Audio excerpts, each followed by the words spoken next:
or people that don't fit the school system. But they're brilliant just outside. They're brilliant entrepreneurs, but they do not fit the school system. Or they don't fit the career. They hang in the career to produce income and to nurture, to build a family, but then they're burned out in their 40s. Behind the practice.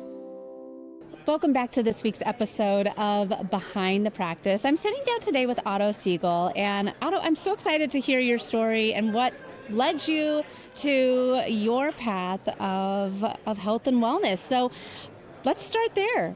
Tell me a little bit about you and what took you down this path. Wonderful.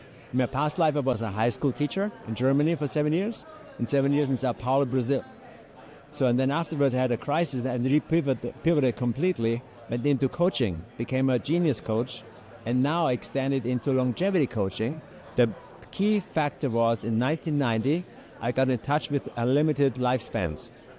We had a speaker from Scottsdale, Arizona, coming to Munich, 3 speakers actually, did a seminar over the weekend about physical immortality.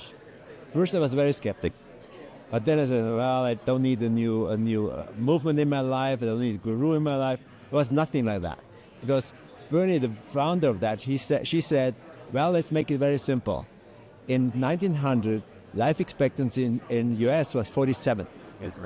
What? 47 years old? 47 years old. Man. And now we're about 76, 78, depending on what you live. Why do we stop? Is it against the law of nature? Is it against any law of physics to go longer?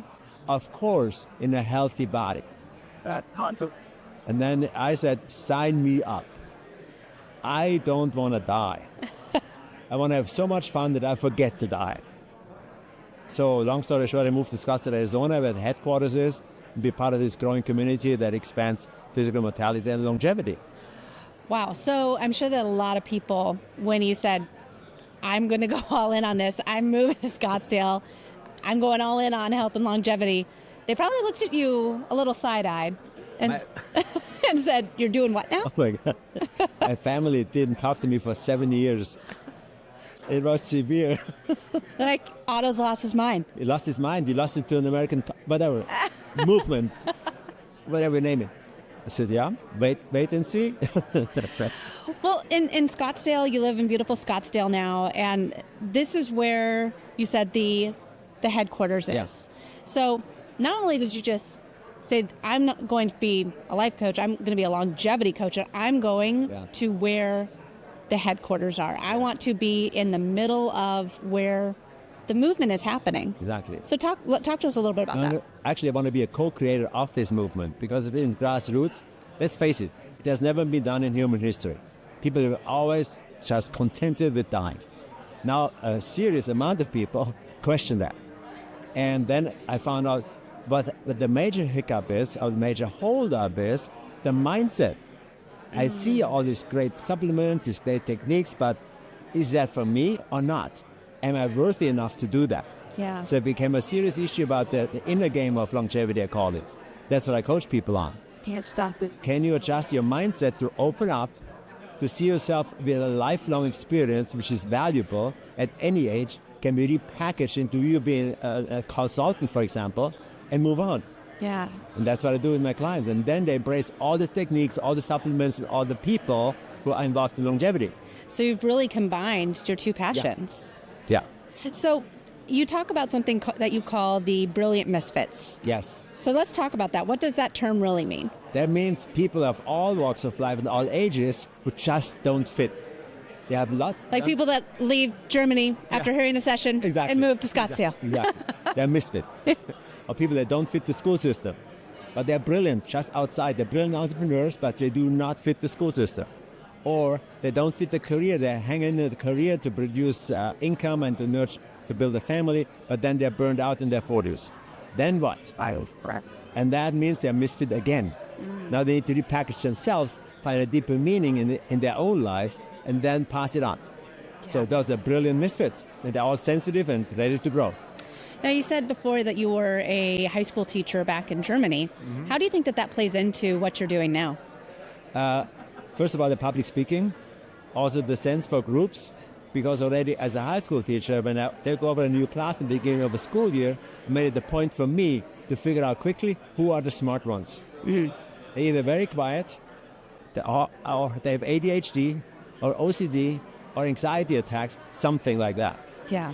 And I pick them up after class. Then, what do you really feel? Do you want to know? Yes, I want to know. And then, sure enough, we build a little class around it for brilliant misfits. Kids have learning difficulties, but they're super smart. Parent-teacher day coming around, the parent walks into my office and said, don't talk to me about grades. What do you do with these kids? Can my daughter come too because she's so depressed? That was the root for my business.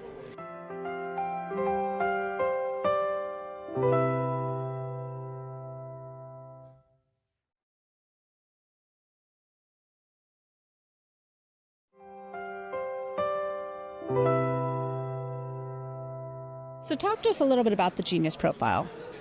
A Genius Profile measures actually human brilliance. Normally we only know IQ testing. IQ measures only two qualities, the logical, mathematical, and linguistic. The true basics. The entire school system is based on that, still is. IQ testing was invented in 1906. That's pretty up to date then. A little bit outdated, just a little bit, maybe like Windows 97 or so. Oh my gosh, can you imagine still like trying to run your business on a Windows 97 or doing DOS commands? Exactly. So that's my point. And that's why the brilliant misfits on the increase. And I like to help them. So what role does play in somatic learning play into your coaching approach? My coaching approach is a shortcut. Because instead of reading tons of books and going through seminars and collect all this knowledge and experience over time, you take your own life experience as a learning tool. What did I learn? What did I make mistakes? What did I fall flat on my face and got myself back up again? These are the learning tools to draw from. And they're customized right there. And then we bank on the fact that there is a true genius in everyone. Einstein said that. He knew what he was talking about. Yeah. It's available at any age. So I love that you combine mindset with longevity, that you need to have you have to be in the right frame of mind before you can really take on this next phase of a longer life. So why do you think that is so important? Because who makes the decision in their life? Is it me or is it somebody else? The circumstances. Is it my urge to blend into society, to not stick out? Or they have the guts, the courage to stand out with who I am. That's not for everybody. And people need hand-holding and support in this process. Just stepping out and owning who I really am. Discovering who I really am. First of all, being curious about it, and then doing something about it. So what do you think stops people from living, their second birthday? Habits. Ingrained things. Don't want to disappoint my kids. Don't want to disappoint my grandkids. The shoulds. Yeah. And the friends that are well-meaning but a lower level life. You don't have the guts to step up to a higher quality of life because you lose these friends, and that's true. Yeah. You need to find new friends on a higher level. So those are real mentally and emotionally challenging tasks to do, but they're so worth it. Yeah. What's a mistake that you see some high-profile people making with their lives that's holding them back? They think there's only one way to do that, and it's not. Yeah. It's an individual, unique way to do that. Everybody has a unique background, everybody has a unique fingerprint, which means they go back to their own experience and then extrapolate that. Instead of taking input from the outside, okay, this sounds even better than my own solution. And then we combine that. It's a we experience. It's absolutely a team experience because one knowledge of one person alone is not enough. If someone's listening right now and they're saying, I want to unlock my genius, I want to have a longer life, I want what they're talking about, what is the first step that they can take? They can go to geniuscoaching.com, scroll down on our homepage and do the Genius Challenge quiz. Then they know exactly what that is. And then they go over to the services page, and then they find 5 services depending on the age group. One of them is longevity coaching. That might resonate the most with them. And then just take it from there. So let's just imagine 5-10 years from now, what are people saying about Genius Coaching? I'm so glad I found it. I'm so glad I didn't try any medication before that. I'm so glad I stopped my therapy because it didn't work anymore. I outlived it, was nothing wrong at that time. I'm so glad somebody showed me my way to go. Well, Otto, this has been such a great conversation. We already talked about the website. Share the website one more time. How can people get in touch with you? The easiest way is geniuscoaching.com and take the Genius quiz, look at the longevity page, watch the videos, and enjoy. Well, thank you so much, Otto, for joining me on this week's episode of Behind the Practice. This has been such a great conversation. Behind the Practice is produced by Next Step Social and Podcasting and hosted by Katie Brinkley and Sean Quintero. A special thank you to our guests today. This episode was recorded live at the Boston BioLife Functional Longevity Summit. A special thank you to the team that helped make this podcast happen.